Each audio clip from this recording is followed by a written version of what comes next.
Bali has long been a favorite hotspot for digital nomads, but has it gotten too expensive in 2025 and beyond? G'day guys, I'm Lloyd, and my wife Mandy and I lived in Bali in 2022 for 6 months. And after almost 4 years away, we just moved back here with our 1-year-old daughter, and we've been here for about 1 month. And one of the biggest questions we get asked by everybody is, has it gotten too expensive? Because you see a lot of news articles and a lot of stories, a lot of people posting videos about how expensive Bali has gotten over the last few years. So in today's video, I'm going to break down all of our costs and what we've spent after 1 month of living here. I'm going to tell you everything that's changed, all the prices that have gone up, some of the things that haven't changed that are still very cheap. And at the end of the video, I'm going to give you some tips on how you can save money if you do want to come to Bali on a budget. So the short answer really is yes, Bali has gotten a lot more expensive than it used to be, but it still really is good value because of the value of living that you actually get here for the money you spend in compared to other countries. So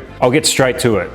Accommodation has increased massively. In fact, I remember when we came here at the end of 2021, at the start of 2022. Now, it was sort of right at the end of COVID, so you need to take that into account. But we were staying at a guest house for like, I remember it was about $600 or $700 a month for a guest house, just a basic sort of room. That same guest house now is probably around $1,500. There's been so much development as far as property and villas. There's literally property going up all over the place because the demand is just still so high. Everybody wants to live in Canggu, Ubud, or Uluwatu. And the owners of these properties, they know it. They know that they can charge a lot more. Now, what you used to get for about $1,500 in Canggu, you're looking at least $3,000 a month. And I'm gonna put the conversions to everything down below here. But as an example, we have just been staying in a really nice villa here in Pereranan.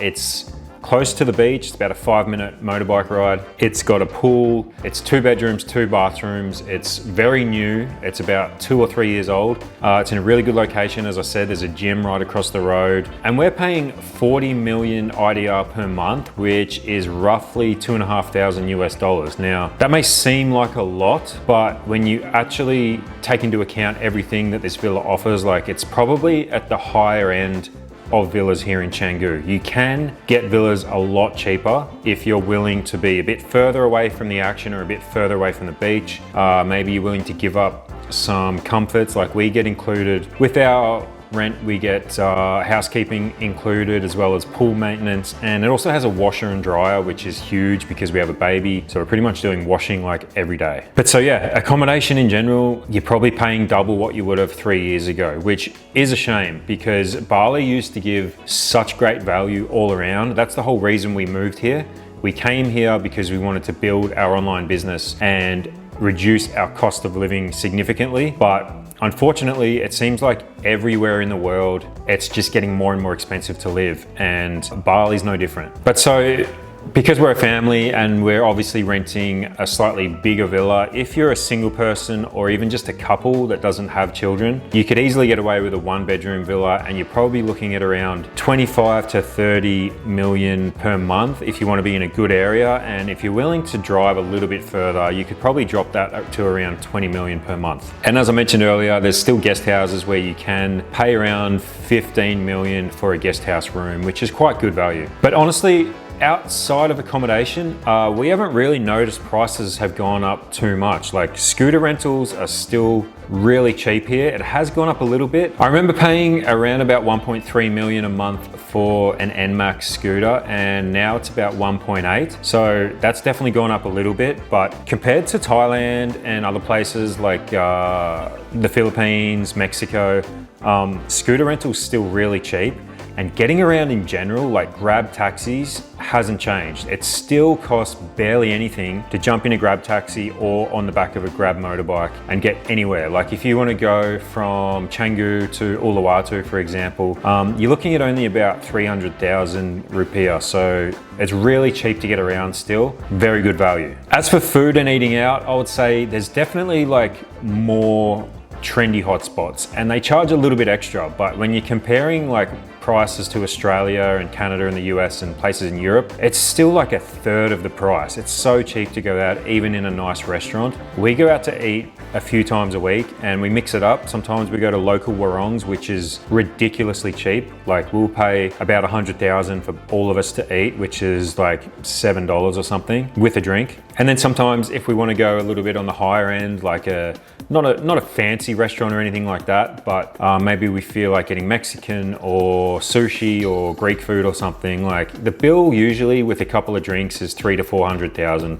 maybe 500,000, which you just can't do back home. The grocery stores have definitely improved. We know that when we were here in 2022, we struggled to find decent groceries. And it seems like the grocery stores have expanded and they've got a lot more options, and there are more grocery stores as well. The prices have gone up like everywhere. Like it feels like groceries just all over the world have gone up, but I would say, yeah, they're still really affordable. If you want to do some cooking at home, honestly, you're probably not really saving any money because it is so cheap to go eat at a local warung. It's just a matter of whether or not you want to eat out for every meal. And then we have our health or travel insurance, which is through SafetyWing.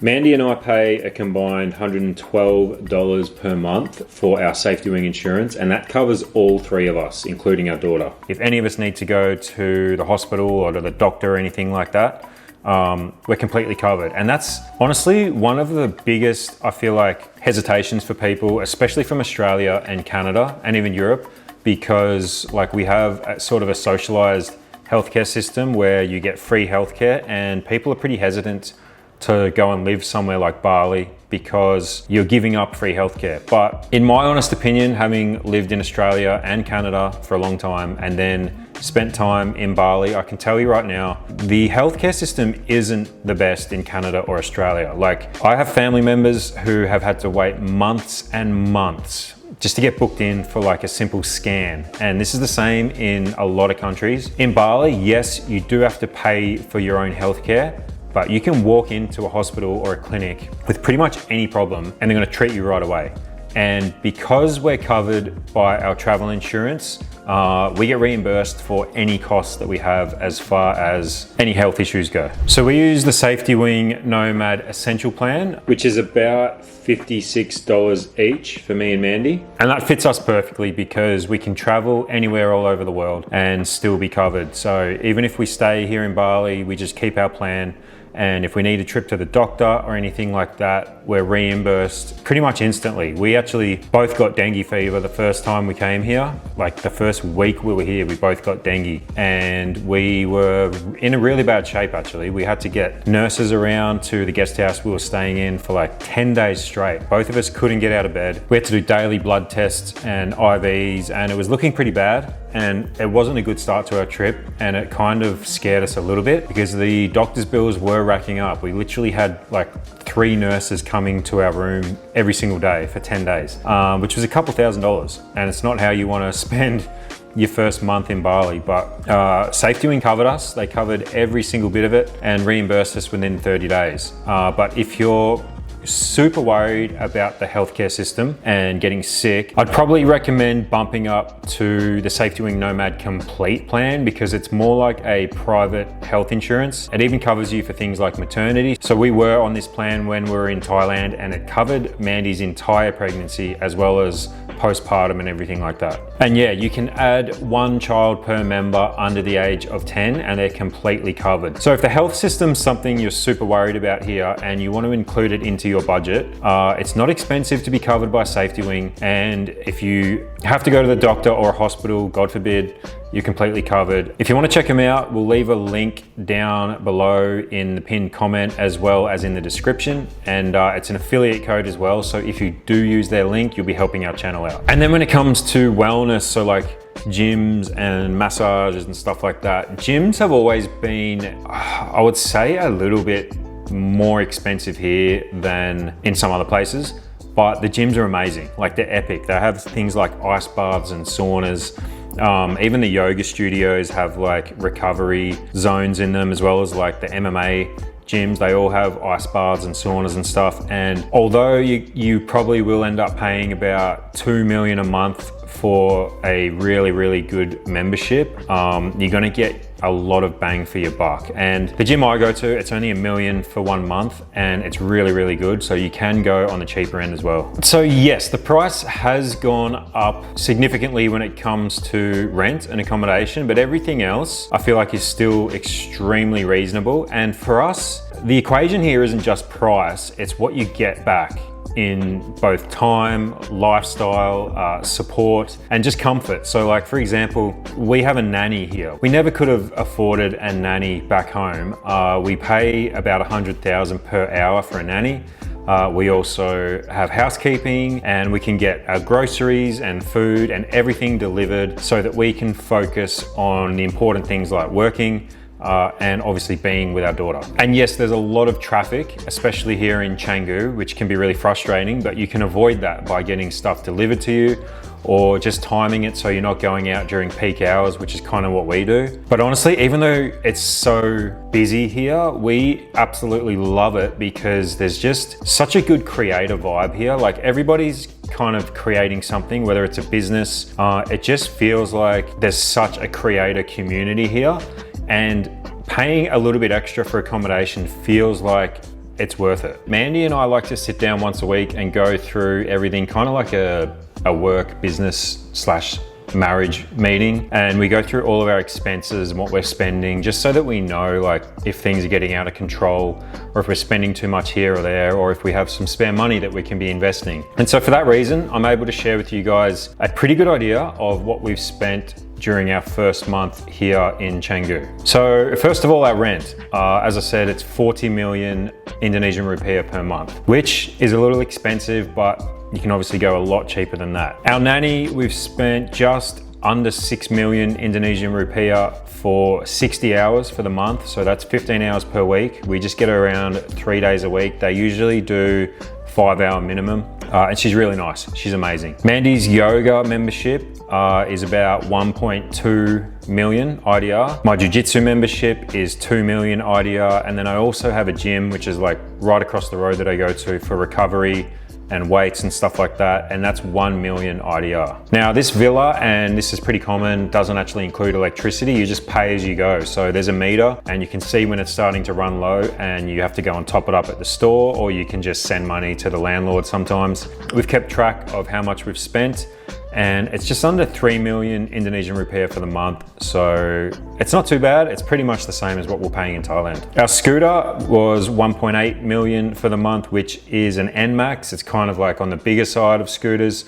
You could definitely, if you're just a single person or a smaller person even, you could rent a smaller scooter for probably 1.4, 1.5. So as you can see, our total cost for our first month of living here in Bali, it comes to about 55 million rupiah, or around about $3,500 US, which may seem like a lot compared to, I mean, it does seem like a lot to me compared to what we were paying 3 years ago. I still feel like the value is so much higher than it is back home, even though we are paying a little bit more. I also didn't include in the monthly costs things like going out. So we don't really go out drinking or anything like that anymore, at least not too much. But if you're going to be doing stuff like that, then you need to take that into account. Also shopping, like if you want to buy new clothes, super cheap. We just went to Seminyak village. There's tons of markets everywhere, honestly. And we picked up a bunch of clothes, and I think we spent between all three of us like $100. And I got like a couple of shirts and shorts. Mandy got a couple of outfits, and so did Lila. So everything like that is still super cheap. So there are a few ways to actually make it a lot cheaper living here. And this goes for both families and for singles. So if you can negotiate a longer stay, so if you're going to be here for say 6 months to a year, the Balinese love getting money up front, and they will give you a heavy discount. So something like a 40 million per month villa, you could negotiate it down to probably about 30 million per month if you're willing to pay for say 12 months up front. And that goes for scooter rental as well. Like if you're going to be here for a year, instead of renting a scooter, you could easily buy one for $1,000 or maybe $1,500, and then sell it when you leave. Or if you're going to be here indefinitely, like it's going to pay itself off after about 10 months. Also, as far as accommodation goes, as I mentioned, you could easily find a cheaper place just outside of the hot zone. So like if you're willing to drive even just an extra, honestly, 5 to 7 minutes from the beach or like the center of Canggu or wherever you're staying, you can easily cut costs in your villa rental there as well. And just be smart about where you're eating out too. Like it's easy to get caught up in some of the trendy like restaurants and cafes where you're going to be paying extra, but the local warongs are so cheap and the food is honestly so good. And they're always busy because people who have been here for a long time understand that they may not look fancy or anything from the outside, and you might think, oh, it's a bit dodgy, like eating local food or whatever. Is it clean? Is it sanitized?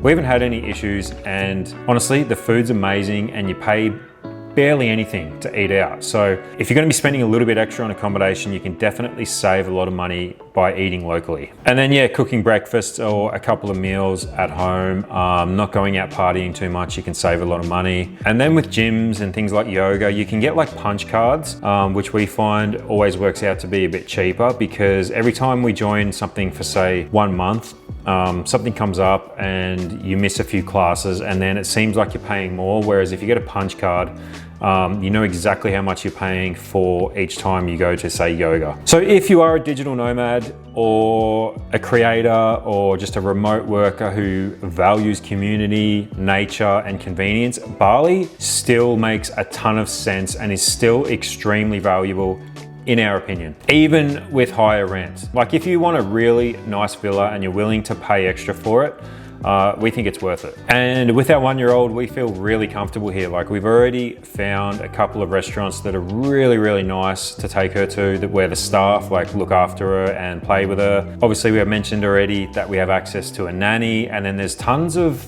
playgrounds around as well that have cafes attached to them, where you can literally just take your kid to play around all day, and it costs like maybe 100,000 Indonesian rupiah to take your kid there all day. So it's super family friendly as well. Yes, the roads are busy and it can be intimidating, but if you wear a helmet and use common sense, and if you're covered by insurance, preferably SafetyWing, healthcare and pharmacies are really, really good here, so you don't need to stress about that. So is Bali too expensive for us now? No, I don't think so. Accommodation's gone up, but the overall value of living here, I just don't think you can get anywhere else. Like we've tried so many different places and nowhere ticks all the boxes quite like Bali does, and you can literally go out and meet people every single day. You can meet other families if you're a family, or if you're single and you're looking to meet somebody, super easy here as well, because there's just such an outgoing, friendly vibe here. And I think that's part of what you're paying for by living in Bali or staying in Bali for a long period of time, is you're paying for the access to the community as well as everything else. So I hope this video was helpful in some way. If you're thinking about coming to Bali, check out our Bali series. We've made a ton of content here. And if you have any questions or anything, leave them down below in the comments. Feel free to send us a DM or an email. And also please hit the like button and subscribe, and we'll see you in the next one.